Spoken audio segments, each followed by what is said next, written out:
Hello folks, welcome to another video. Thank you for joining me.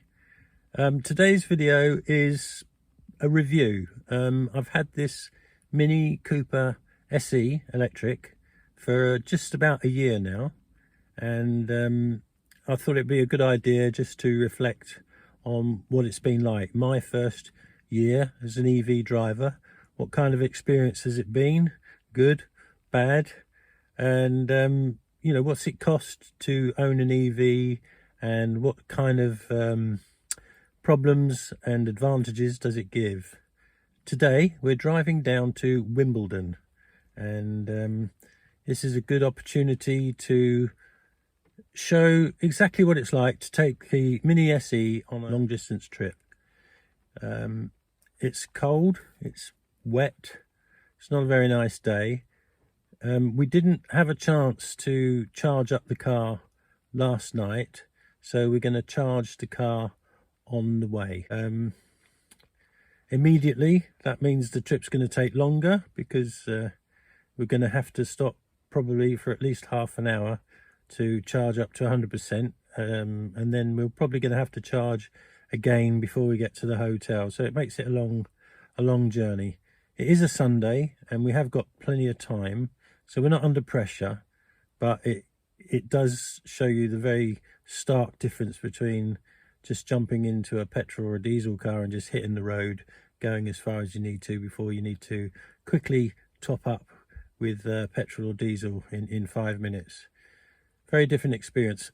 Also, I've got to plan the journey now, so I'm going to go into the sat-nav, going to put in our destination, and then I need to see what charges there are en route and what we can use. Okay, we're on our way. It's 189 miles to the Premier Inn in Wimbledon. So we've left home with 40%.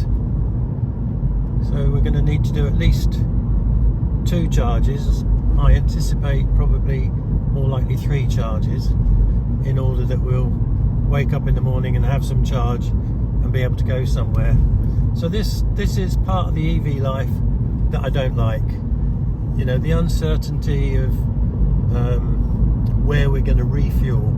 Now we're heading towards Lincoln, and about half a mile off of our route is a BP Pulse that we've used before. So I shall go there hoping that it's working, because it's not always working, but knowing that if it isn't working, there are some other charges not too far away, so it's a fairly safe option. But it's going to take us probably half an hour at least to charge up, so already this journey is taking a lot longer than it would do in a nice vehicle.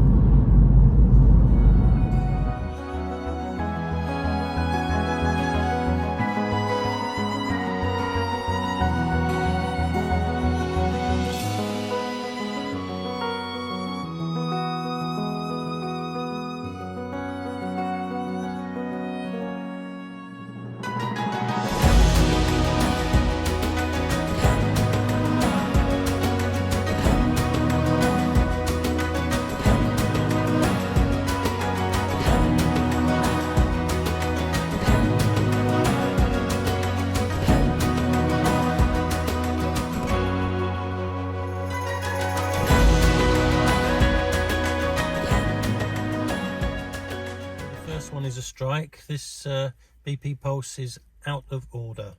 We've got 27 miles left. I'm just going to drive into the city and get a charge. More time wasted.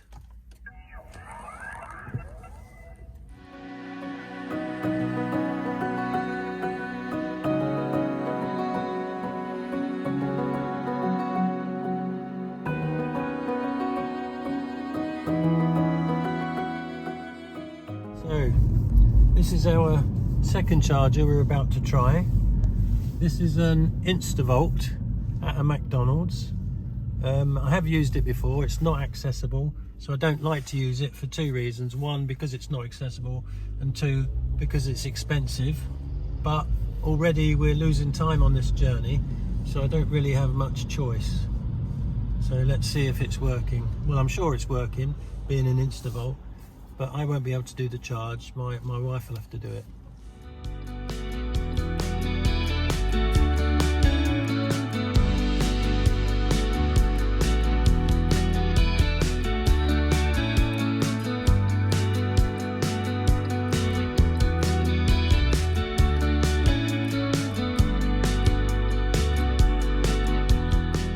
There is one bay vacant, but look how narrow it is.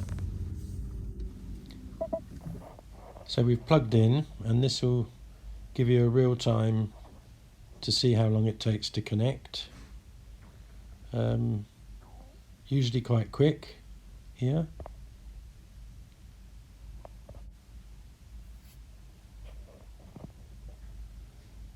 Car's just communicating with the unit. And there we go, charge has begun. Saying it will be fully charged at 2:50, which is an hour and 23 minutes to reach 100%. Over our first 12 miles, we've only managed 3.4 miles per kilowatt hour so far.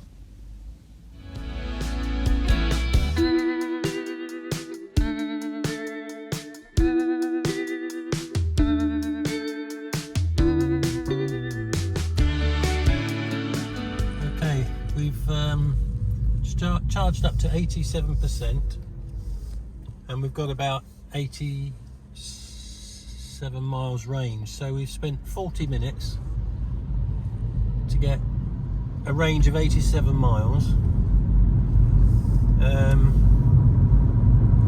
we're only 12 miles from home.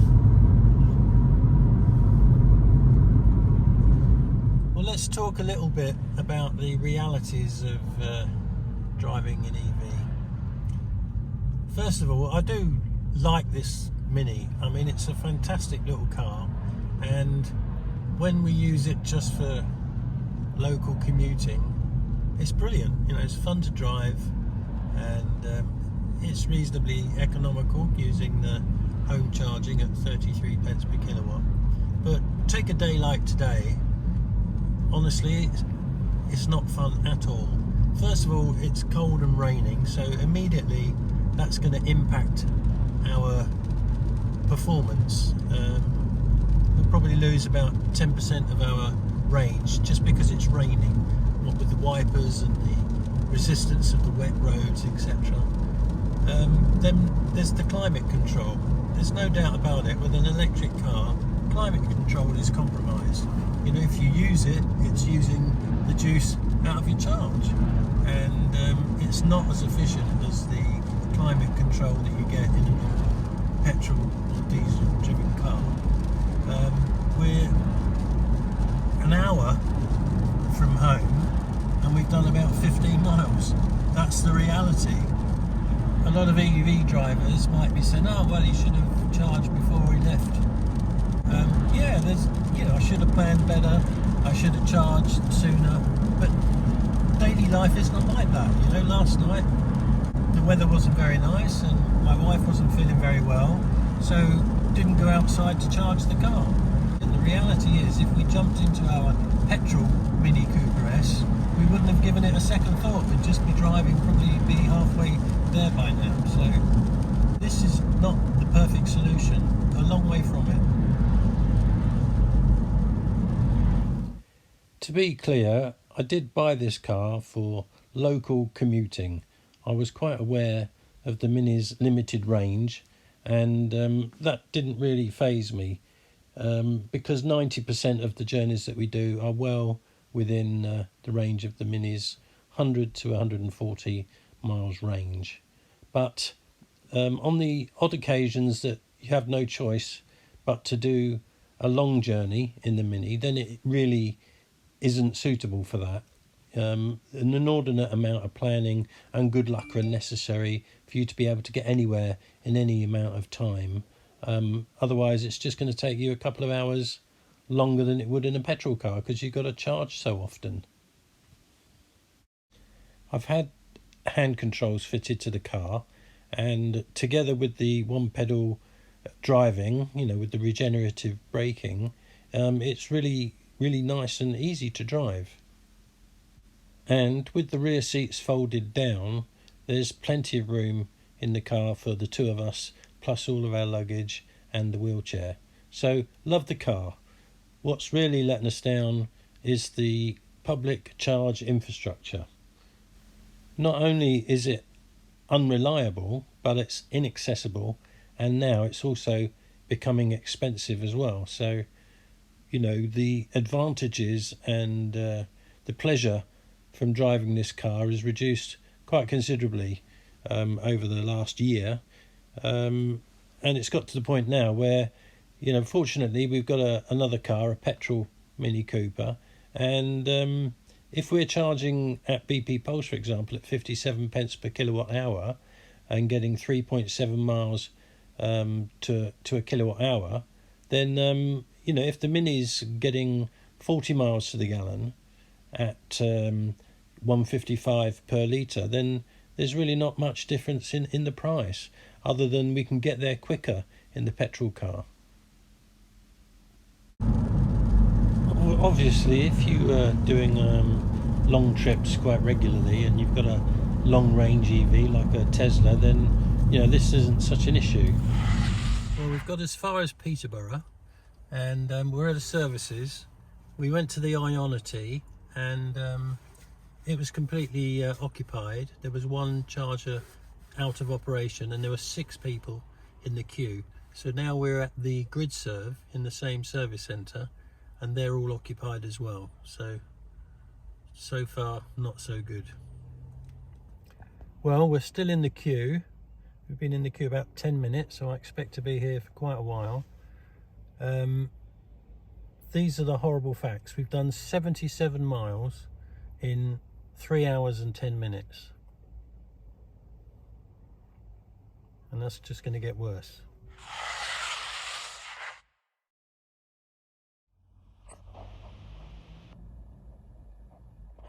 It took us half an hour to add 58%. That got us up to 89%, and we got back on the road at 5 o'clock.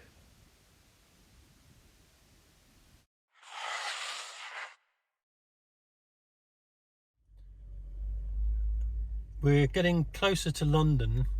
We were down to 47 miles range, although I think that was a bad prediction. We're on actually 53%, but rather than take a risk of getting to our hotel in London with only 8 miles range to spare, I decided to stop again at this services. There was an Ionity which I've not used before, and it looks very good, but didn't seem to take tap and go. I did have the Ionity app on my phone, but I've got to register and all that kind of stuff, so we didn't waste any more time Ionity. We came over here to GridServe, where we can just tap and go at least. So the idea now is to try and get it as full as we possibly can, so that we've got more than enough charge to get to the hotel, and then we'll have enough charge in the morning when we leave the hotel to get on to our next destination. But nightmare, not enjoying this at all.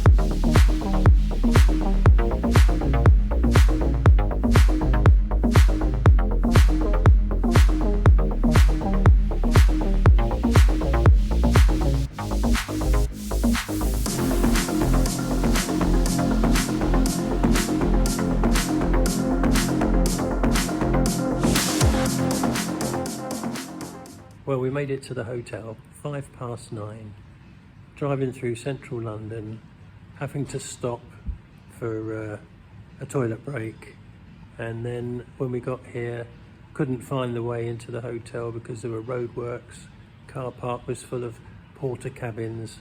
Finally found a place to park, got to the hotel, had to take the wheelchair about 300 yards down the footpath to find the front door, and then when we got inside 9:05 the restaurant was closed, so our pre-booked meal was not available.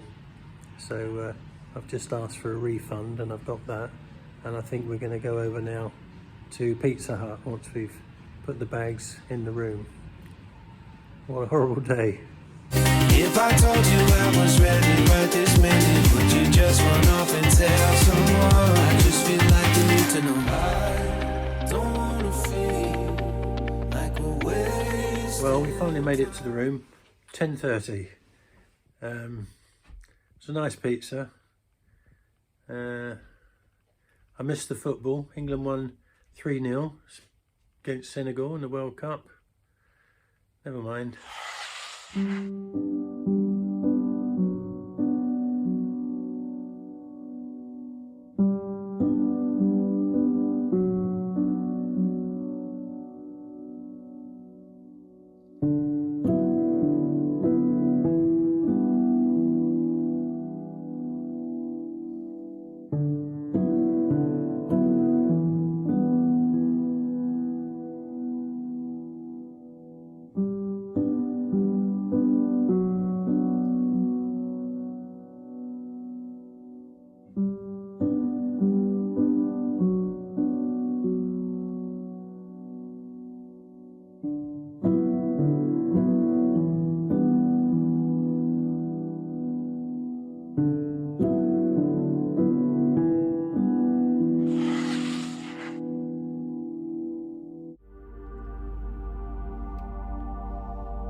We're on our way home now. We had a good day in Fulham.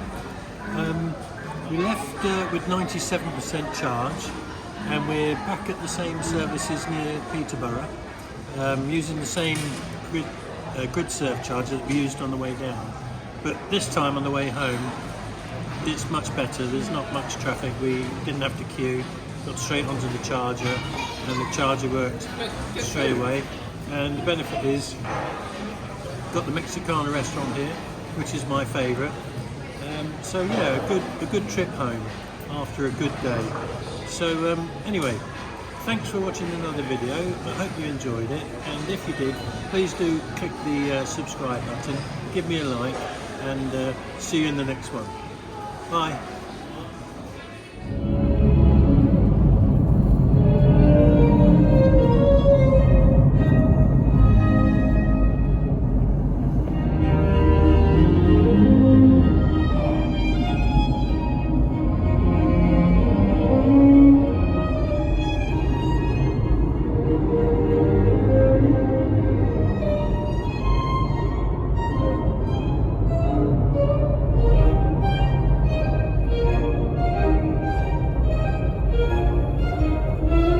Thank you.